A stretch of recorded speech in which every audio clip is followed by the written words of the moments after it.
survived stage 4 throat cancer, which is rare. A lot of people do not survive. I feel very grateful. I feel like I'm different person because of it. And I'm very grateful for everything the North Shore did for me. It started with a sore throat. I couldn't get rid of it, and I had it for quite a while. I let it go, and I shouldn't have done that. And by the time that I got to the doctor, they determined pretty quickly that it was cancer.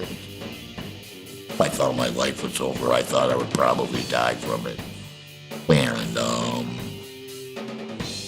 it's true that your whole life flashes in front of your eyes. You remember everything. You remember your childhood.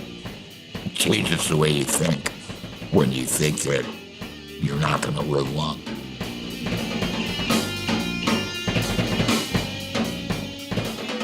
I had an enormous care team. It seemed like everybody that worked there knew me, knew about my condition. They knew exactly what to do. North Shore was always coming back with positive news. When you think that you have a chance to survive, you really ring that out for everything it's worth. So it helped me stay motivated.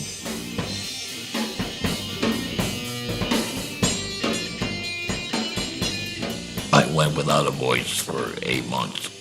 When I got my voice back, I was completely surprised. Dr. Bayani put his thumb over my throat when he goes, "Okay, say your name." When I said, "Randy." When I heard in my ears, "Randy." To be able to survive stage 4 throat cancer and only have to do this, I'll take it. I feel like 200%. I'm almost back to work full time. I run up and down the stairs. I play my drums. The one thing I would like to tell people is that the outcome would have been different if I would have gone to the doctor right away. With a sore throat, 2 weeks, no longer. When you still have it after 2 weeks, go see a doctor. Do not wait, because the sooner they see it, the better off you'll be.